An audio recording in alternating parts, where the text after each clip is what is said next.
We're about to start, but can you just make sure your mobiles are turned off, and then when the piper starts piping, if you could stand up for the cortege. Thank you.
You definitely know where he came from, his heritage.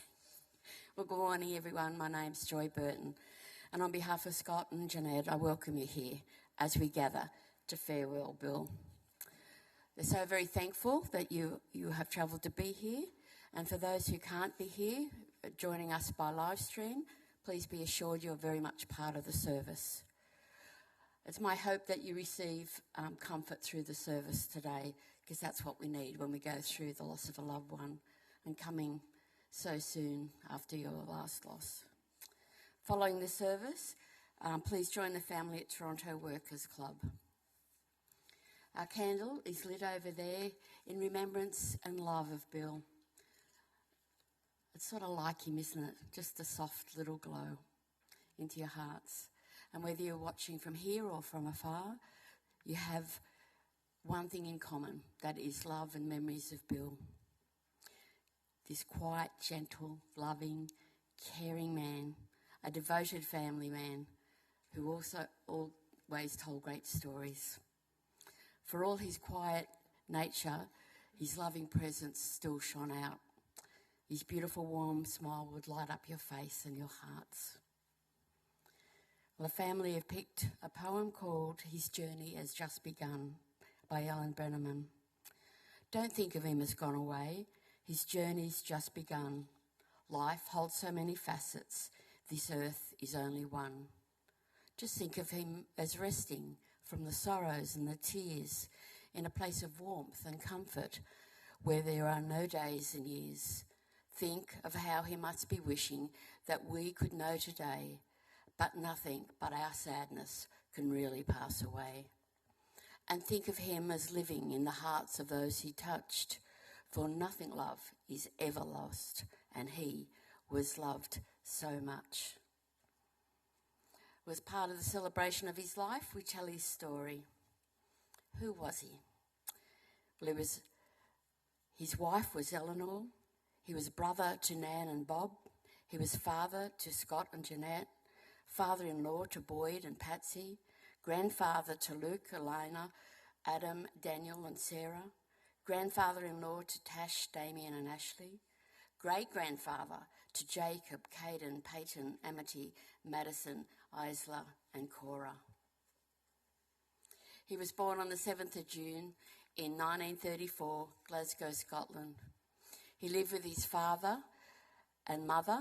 His father was William as well, his mother Letitia, his brother Bob, his sister Nan, and Bill was the middle child. In his younger years in Scotland, he used to thoroughly enjoy ballroom dancing. We're told that he was quite good, but the girls wouldn't dance with him, so he decided to get dance lesson. He then advanced and was given his own locker to store his dance shoes, which apparently was a big deal, and Bill was quite excited. He left school when he was 15 years old and then he went to college for 12 months before starting his apprenticeship as a fitter and a turner. He would work very long 44-hour week. He went to work in the dark and he came home in the dark. Bill then came down with a bad case of dermatitis and he had to stop working for 3 months. Now, this is where we get lucky, because Australia was looking for certain tradespeople to migrate to Australia. So in 1952, when Bill was just 18 years old, his family migrated to Australia by boat. It cost the family 10 quid each, which in our day would have been roughly 5,000. But then the stipulation was you had to stay for 2 years, and if you wanted to go back to Scotland, you had to pay your way back. So being Scottish, I'm thinking that they wouldn't have done that anyway. When arriving in Australia, the boat docked for a week in Brisbane, where his family stayed in a 2-bedroom hostel before departing to Rockhampton, where he lived for 2 years. The first 6 months were spent living in a hostel until Bill and his father found a job. They stayed in Rockhampton for 2 years, where Bill was working in the meatworks as an apprentice fitter. Bill and his family then moved to Newcastle, where Bill completed his trade working for BHP. He worked there for 2 years, ending up as an instrument fitter, although he never really liked this job. His father got him a job at Sankey Division as a toolmaker, and he worked there for 10 years. Now, during that time, Bill would go out dancing in Newcastle, and this is where he met Eleanor. It was a true love story, love at first sight. When Bill first saw Eleanor, he asked her to dance, and from then on, they would go dancing together. 2 years later, they were married. They enjoyed a wonderful 62 years of marriage together. Bill and Eleanor purchased their first home together in James Street, Toronto, and were expecting their first son, Scott, in the next June. Their daughter, Janet, was born in the following October 1961. Bill left his job at Sankey's and went to work at Vales Point Power Station at Mannering Park, staying there for a further 21 years. From there, he went to work at Liddell Power Station near Muswellbrook as a supervisor, before retiring at the age of 57. In the late 70s, they sold their first house in James Street, Toronto, purchased a bigger house in Bambara Street, Toronto, where they spent the next 30 years raising their family. Bill and Eleanor made many lifelong friendships during their 60 years within the Toronto community. Their kids moved out, settled down with their partners, got married. Bill and Eleanor welcomed their first grandson, Luke, in April 86, and then they went on to have 4 more grandchildren, Daniel, Alana, Sarah and Adam. In 1989, after Bill had retired, Eleanor and her daughter Jeanette decided to purchase a baby shop together in Belmont. They made the decision to close the shop in 93. Bill and Eleanor enjoyed their tennis. They would play every Sunday at Catara Tennis Club while the kids were in primary school. And then they played golf at Morisset, which they both thoroughly enjoyed and played for many, many years. After Eleanor stopped playing, Bill went on to play at Toronto Golf Club. He was very dedicated, and he would play rain, hail or shine, or perhaps not hail. He was forced to stop as his shoulder was causing problems. Then he started playing bowls with his neighbour Jim, and he did this for several years. He enjoyed his daily walks, and he did so until he was 87 years old. While living in Bambara Street, he would go for rather long walks, up to an hour a day. But once moving to Fennell Bay, they were much shorter. And he was still determined to go every day, and that he did. Bill and Eleanor enjoyed travelling once retired. They got the travel bug and jet-setted their way through Europe, Scotland, Philippines, Hong Kong, just to name a few. They tried cruising twice, however they both got quite sick and decided cruising wasn't for them. Their next adventure, they were travelling in the caravan, where they did the big lap of Australia. They would then make the trip up north for 3 to 4 months every year to escape the cold winter months. Even though he was Scottish, he hated the cold. The time came when they were getting too old and the long trip away stopped. And as they were getting older, Eleanor decided they needed to sell the family home. However, Bill needed quite a bit of persuading. He was always busy around the house and he didn't want to downsize. Bill eventually agreed and they moved into the newly built villa in Fennel Bay where they lived for 18 years. Now, the idea of downsizing the house was to lead a simple life. However, Eleanor, being Eleanor, signed herself up to be secretary for the over-50s villa. This kept them very busy for the next few years. Eleanor would have them out in the garden weeding or doing something until she became unwell and had to resign. In October 2007, Bill and Eleanor welcomed their first great-grandchild, Jacob. They were lucky enough to have 6 more to follow: Caden, Peyton, Amity, Isla, Madison and Cora. Unfortunately, Eleanor passed away suddenly last year, and this absolutely devastated the whole family, but even more so Bill. He really struggled without her. Bill was diagnosed with dementia a few years before Eleanor passed, and after her passing, this progressed quickly. In February this year, the family decided Bill needed more care, and the hard decision was made to sell his home in Fennel Bay and move him into Fig Tree Nursing Home. Bill's family would like to say a huge thank you to all the staff who were incredible. They couldn't have asked for a better place to care for him. Bill got an autoimmune disease that unfortunately was untreatable. He is now at peace and joins his beautiful wife, Eleanor. Well, his beautiful granddaughter, Alana's going to come now. Tash going to come at the same time? You're going to hang on to each other.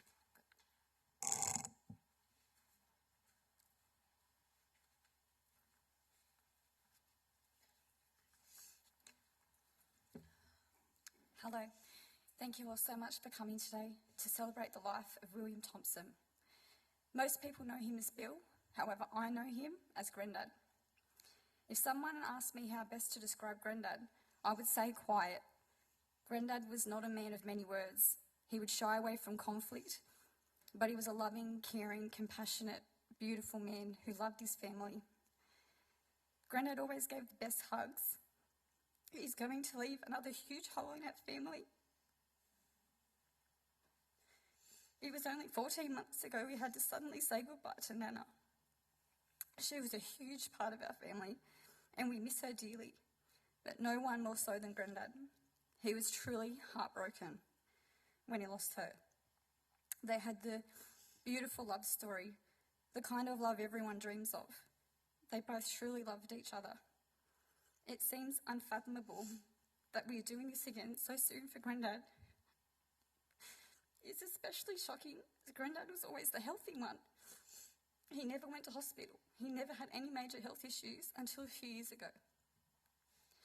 Although we have to say goodbye to our Grandad today, I have so many beautiful memories with my Grandad. They will forever cherish and hold close to my heart. I used to love going to Nana and Grandad's house for sleepovers on the weekends and school holidays. Sometimes I even got lunch passes from school and I would go to their house for lunch. Whenever you go to Nana and Grandad's house, he always had his special chair, the one seat that no one ever sat in except Grandad. When I was younger, I used to love sitting on his lap and he would read nursery rhyme books. He was always the best at reading them. Even if he wasn't reading, I would sometimes hear him randomly singing them. I used to love sitting on his lap, sometimes just to listen to his stories. Even to this day, I loved listening to Grandad's stories.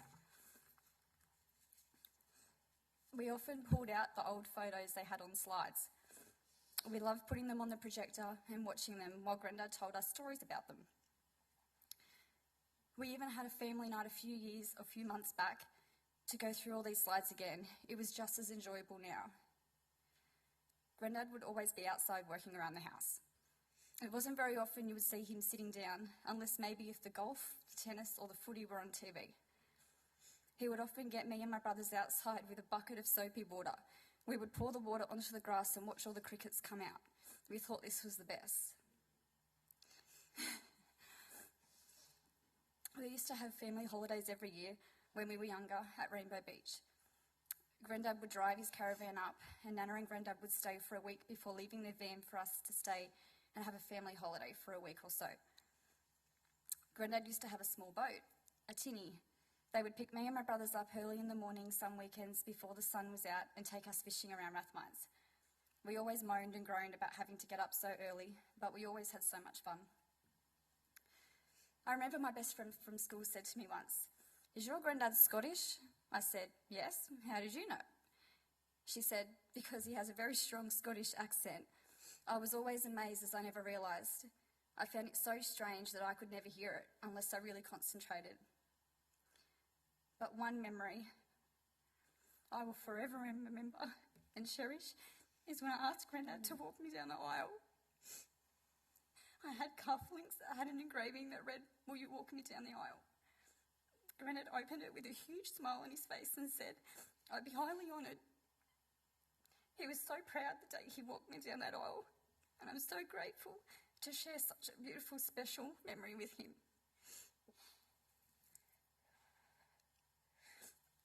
Grandad loved walking. Every day without fail, he would go for a walk. When he lived in Bambara Street, he used to go for a good hour. I used to ask if I could go, but Grandad always said, "No, you walk too slow and you'll hold me up." And Nana kept saying, "He walks a long distance and he walks very fast." But one day he agreed to let me go. Let's just say, I never went again. I was exhausted. I couldn't believe how far or fast he walked. When he moved to his unit at Fennel Bay, he still walked every day. They may not have been as long, but he would still go, even if it was just around the block. You would often see him as we drove past and beep. My brothers and I used to do BMX racing, and both Nana and Grandad were so proud. Grandad loved coming and watching us. Grandad even came a few times to watch me dancing. I had my 3 girls, Peyton, Amity and Madison, Grandad's great-granddaughters. He was such a loving Grandad to my girls. The girls were always happy to see him and would run to him with arms open. He would be ready and waiting to give them a big hug and say, "Hello, sweetheart." He loved his grandkids, as did Nana. I only wish my girls got more time with both of them. While I say Grandad was a healthy man, he did get diagnosed with dementia a few years before Nana passed, but it progressed quite slowly. However, once Nana passed, this started to decline rapidly.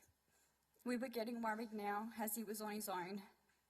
It was obvious how much his dementia was progressing.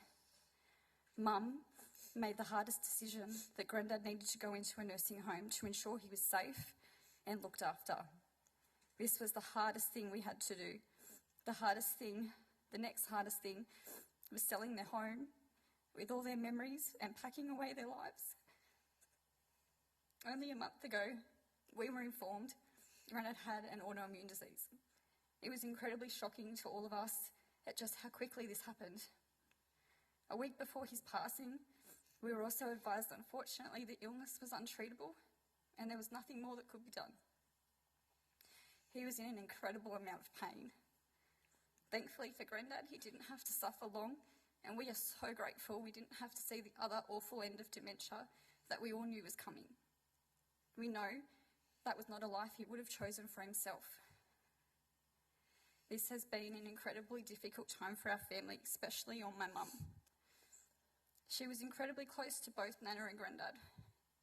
Our Grandad went into a nursing home, and once Grandad went into a nursing home, he really struggled not being in his normal environment and needed visitors from familiar faces. We all visited him as often as we could, but Mum was always there 3 to 4 times a week, sitting with him for a few hours. It's been a horrible 14 months for Mum, losing both of her parents. But we all take comfort in knowing Grandad is no longer suffering. with illness or heartbreak of losing his wife. Now he gets to be where he wants to be, and that's with the love of his life. Granddad, you're going to be so dearly missed, but you are with Nana now. Give her a love and a hug. It's your time to rest now, Granddad. We love you.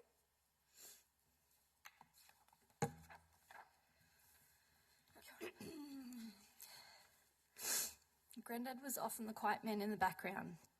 He had a good sense of humour, and he loved a beer and a good feed. I may not be his biological granddaughter, but he always treated me and allowed me to call him Granddad. It was just so natural, and I'm forever grateful that we had him and Nana in our lives. My husband, Luke, can owe his math skills to Granddad. When he was in high school, he would walk to their house after school and Granddad would tutor him. Luke grew up and followed the same path as Granddad and became a third-generation fitter. He too shares the memories of the soapy water on the grass to bring out the crickets. 36 years old, and that memory is as strong as ever. Having Nana and Granddad so close to us allowed us all to have a very close and strong bond to them. In their younger years, our boys spent a lot of time at their house and got to experience the same memories that their dad shared. They have been incredibly lucky to have had their Granddad for 13 and 15 years and have lifelong memories to treasure. In 2009, we were expecting our second son, Caden, and everyone who knows Granddad knew him as Bill. We wanted to give Caden the middle name William after Granddad. However, we had to ask him if he liked his name William, as we didn't want to name our son William if he truly didn't like that name. So I asked him if he liked his name, and in his Scottish accent, he said, "Oh yes, people just call me Bill. I like my name." That's all we needed to hear, and when we told him Caden's middle name would be William, he was beaming with pride. Jacob has always been very active in his sports, and Granddad would often come to watch him, whether it was soccer, BMX or footy. Granddad would just enjoy watching his great-grandson in action. The past 14 months have been tough on Granddad, but we always made sure to look after him. We have experienced some of the toughest memories, but personally, I also have some of the most special moments with him that I will cherish. With the loss of both Nana and Granddad, it has put an irreplaceable hole in all our lives. They shared a love so deep and strong, and I take comfort in knowing they are finally together and can rest easy together forever.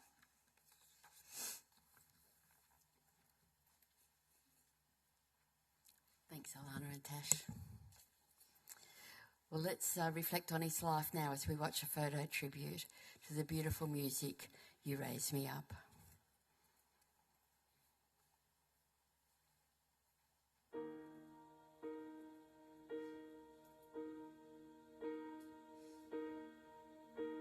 When I am down and oh my soul so weary, when troubles come and my heart burden me, and I am still and wait here in the silence until you come and sit a while with me. You raise me up so I can't stand on mountains. You raise me up to walk on stormy seas. I am strong when I am on your shoulders.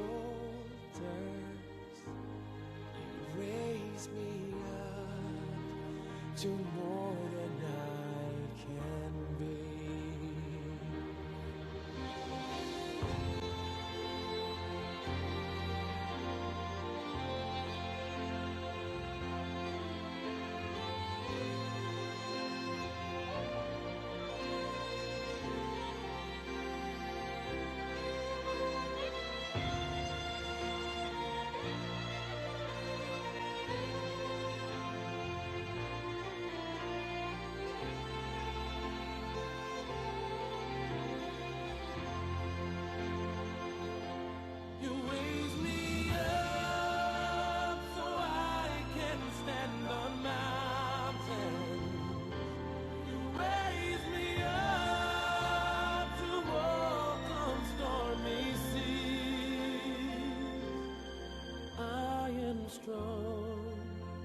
when I am on your shoulders. You raise me up to more than I can be.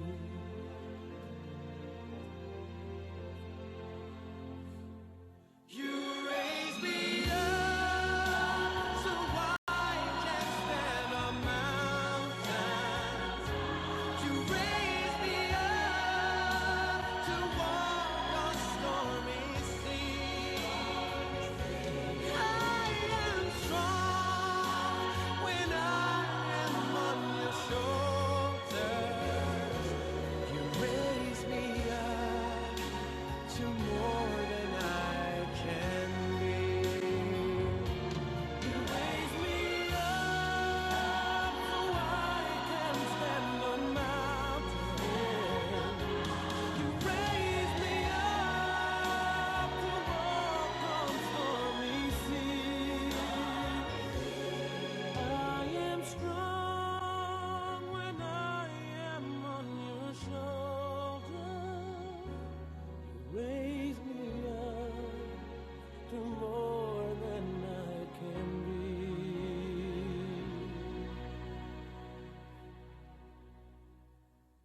You raise me up Granddad. Yeah. to more Now open it and read it From left to right. from left to right. Granddad, will you walk me down the aisle? Oh, Will you? I'd be highly honoured. You raise me up so I can stand on mountains. You raise me up to walk on stormy seas. I am strong when I am on your shoulders. You raise me up to more than I can be. You raise me up.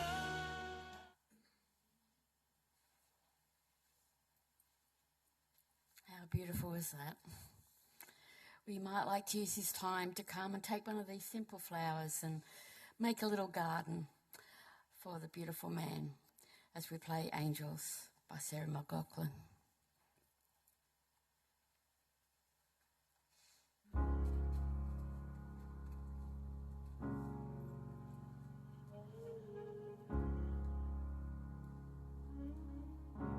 Spend all your time waiting for that second chance, for a break that would make it okay. There's always some reason to feel not good enough, and it's hard at the end of the day.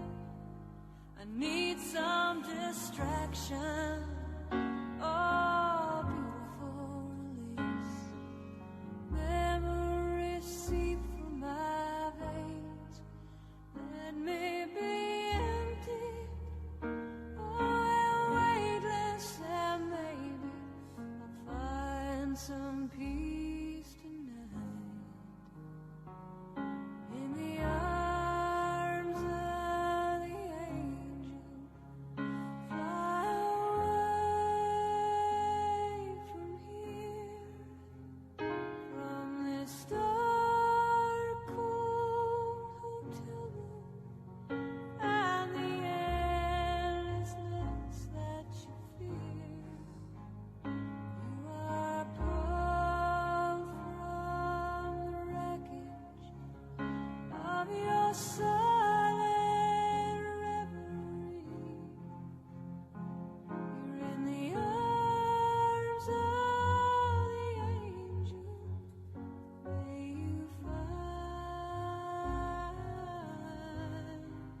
some comfort here.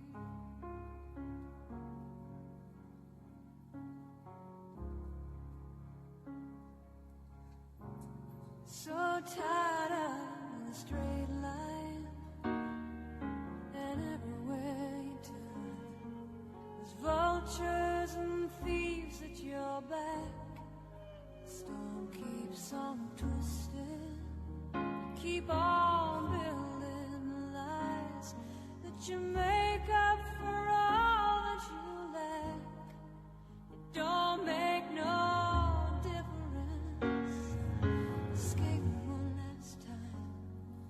It's easier to believe in this sweet madness, all this glorious sadness that brings me to my knees. In the arms of the angel, fly away from here, from this dark, cold hotel room and the endlessness that you fear. You are pulled from the wreckage of your silent reverie. In the arms of the angel, may you find some comfort here. You're in the arms of the angel.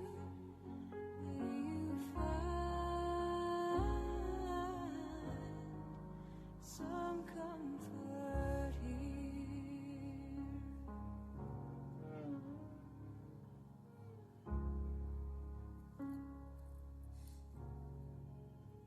For those watching in live streaming, I place some flowers on behalf of you too. Absolutely the right poem. Your gentle face. Your gentle face and patient smile, with sadness we recall. You had a kindly word for each and died, beloved by all. The voice is mute and still the heart that loved us well and true. Ah, bitter was the trial to part from one so good as you. You are not forgotten, loved one, nor will you ever be. As long as life and memory last, we will remember thee. We miss you now, our hearts are sore. As time goes by, we'll miss you more. Your loving smile, your gentle face, no one can fill your empty place. Such fitting words. And so we come to the end of our service, the final moments. We've each been saying our goodbyes over the last week. More importantly, we've glimpsed back over time to think of the impact that he had on the world around him, from Scotland to Australia, to the various places that he lived, but ultimately, your heart. You were his loved ones. I'm sure, being the gentle, beautiful man that he was, he would not wish you to mourn him, but rather to celebrate his life as he lived it, to be brave in what you're facing, to love and appreciate him, but to move on with strength and determination, and keep laughing at the memories of the times that you shared together, and remember how much he loved you and you loved him.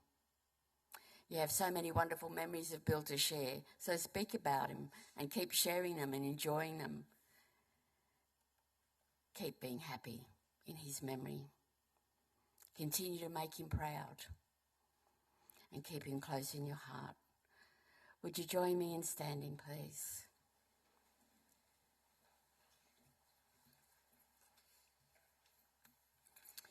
We give final thanks for the privilege of being able to have shared in Bill's life journey, and I commit William Thomson to be reunited with his beloved Eleanor.